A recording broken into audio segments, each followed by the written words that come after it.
Hello students, today's topic is the revolt of 1857. It is the sixth chapter of history. Here students, revolt of 1857. In revolt means विद्रोह करना किसी के against, यानी 1857 का जो revolt हुआ था वो हम उसके बारे में we have studied about the revolt 1857 and it is also known as first independence of war, यानी प्रथम स्वतंत्रता संग्राम भी इसे हम कहते हैं। Here students, we will study about the causes of revolt, spread of the revolt, यानी काउजेज यानी व्हाट इज द रीजन, यानी कारण क्या थे उस रिवॉल्ट के, जो इंडियन जो लोगों ने रिवॉल्ट किया। स्प्रेड द रिवॉल्ट यानी कैसे करके फैला, कहाँ कहाँ फैला। सप्रेशन ऑफ रिवॉल्ट यानी लोग सप्रेस हुए, रिवॉल्ट तभी तो किया जब लोग सप्रेशन में आए, सप्रेस क्यों हुए तभी तो रिवॉल्ट में आए। आउटकम्स ऑफ रिवॉल्ट यानी रिवॉल्ट से रिजल्ट क्या निकला रिवॉल्ट का। आउटब्रेक ऑफ द रिवॉल्ट यानी आउटकम्स, आउटब्रेक यानी जो उसमें आउटब्रेक था रिवॉल्ट का क्या कारण था। Case study of revolt of Awadh, case study revolt at Awadh यानी जो अवध था हमारा वो अवध की केस स्टडी करेंगे। And causes of the failure of the revolt यानी जो हमारा रिवॉल्ट है, जो रिवॉल्ट हुआ था उसके जो फेल हो गया था वो रिवॉल्ट, उसके काउजेज क्या थे।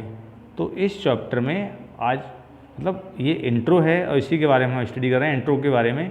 और यही जो टॉपिक्स हैं यानी we have to study, we will study all of topics. So now students, here is यानी you are looking here students, by the middle 19 age, by the middle 19 the British यानी British जिन्हें हम अंग्रेज कहते हैं, यानी ब्रिटिश थे जो ब्रिटेन से आए थे, had established themselves as the main political power in India. यानी यहाँ पर जो मिडिल 19 सेंचुरी थी, जैसे आप यही है रिवॉल्ट 19 यानी 1857 यानी after the death of Aurangzeb, यानी औरंगजेब की डेथ के बाद में ब्रिटिश ने अपना लगभग अधिकार कर लिया था। और वैसे तो एक जो बैटल ऑफ प्लासी था, बैटल ऑफ प्लासी था, उस बैटल ऑफ प्लासी के बाद ही क्या हुआ था कि जो ब्रिटिश थे वो ब्रिटिश अपना रूल इस्टेब्लिश कर धीरे धीरे करने लगे थे।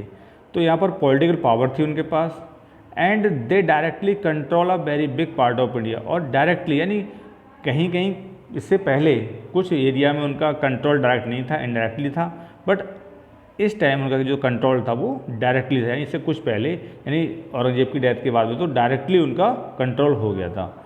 Even areas which ruled by the Indian princess were indirectly controlled by the British, यानी जो इंडिया के जो प्रिंसेस थी, जो रियासतें थी, वो इनडायरेक्टली कंट्रोल कौन करता था उन पर। जैसे प्रिंसली वहाँ पर किंग जो बने हुए थे, मोनार्की टाइप था, बट वहाँ की जो रियासतें थी उन पे कंट्रोल सीधे कौन करता था, ब्रिटिश करते थे।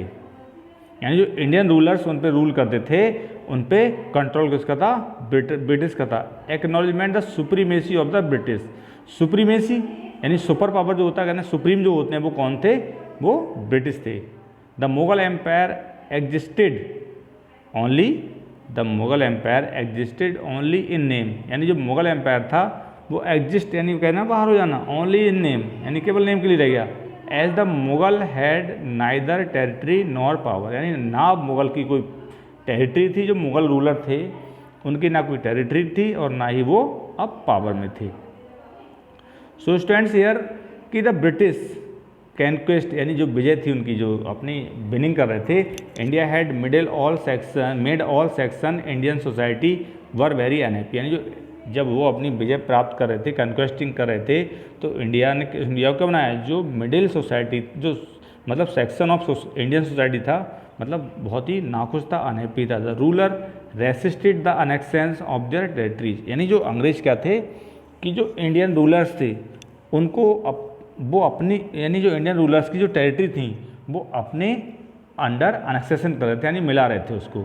रेसिस्ट करने का मतलब होता है, तो इंडियन लोग क्या करते, यानी जब अनेक्सेशन कर रहे थे वो मिला रहे थे, तो इंडियन लोग जो लोग थे वो उन टेरिटरीज का यानी उन ब्रिटिश का विरोध कर रहे थे, जो टेरिटरीज वो अनेक्स कर रहे थे।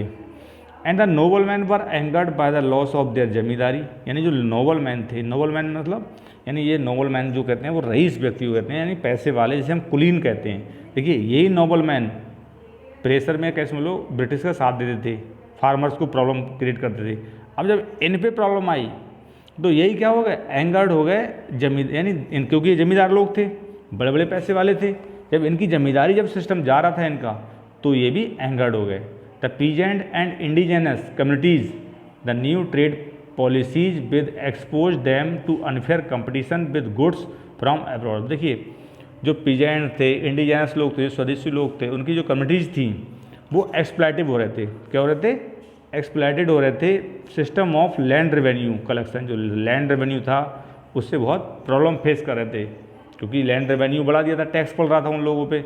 द क्राफ्टमैन, अब देखिए the craftsman were against the new trade policies with the expose, यानी जो क्राफ्टमैन थे वो भी प्रॉब्लम फेस कर रहे थे। जो न्यू पॉलिसीज आई थी, एक्सपोज हो रहे थे बेचारे, यानी उजागर हो रही थी। एंड अनफेयर कंपटीशन, यानी जो कंपटीशन गुड्स की कंपटीशन थी फ्रॉम एब्रॉड। एब्रॉड ये आता है, एब्रॉड जो वर्ड आता है स्टूडेंट यहाँ पर वो फॉरेन कंट्री से आ रहा है, यानी विदेशों से, यानी दूसरे कंट्री से मतलब कंपटीशन हो रहा था, तो वो अनफेयर कंपटीशन था। सो सीपोए वर ऑल्सो एंग्री, यानी सीपोए जो थे वो इंडियन सोल्जर्स के नाम दिया गया था सीपोए, यानी सीपोए भी इनसे क्या थे, वो नाखुश थे। अब यहाँ पर दे रहे हैं कि treated unfairly by the superior, यानी जो उनके साथ भी बाय द ब्रिटिश, यानी जो ब्रिटिश थे उनको अच्छी पोस्ट मिली थी, और हमारे यहाँ के जो सोल्जर्स थे उनको अच्छी पोस्ट नहीं मिली थी, और वो उनके साथ में जो बिहेवियर था वो भी ठीक से ट्रीट नहीं करते थे वो। तो all different section society express their angered and hated the British, यानी जो ऑल सभी सोसाइटी थी ग्रुप की इंडिया में, वो सभी ब्रिटिश से बहुत ही दुखी थे और गुस्से में थे, नाराज़ थे। सो ये प्रोटेस्ट, यानी प्रोटेस्ट एंड रिवॉल्ट, यानी थ्रो, तो उन्होंने प्रोटेस्ट अपने आप को ब्रिटिश रूल से करना चाहा और रिवॉल्ट कर दिया। यानी ड्यूरिंग द पीरियड, ये पीरियड दे रहे हैं आप 1763 to 1855, a large number of revolt broke out in different part of country, यानी हमारी कंट्री में बहुत सारे जो रिवॉल्ट थे वो स्टार्ट हुए, यानी बाहर निकल के आए, लोग गुस्से में थे।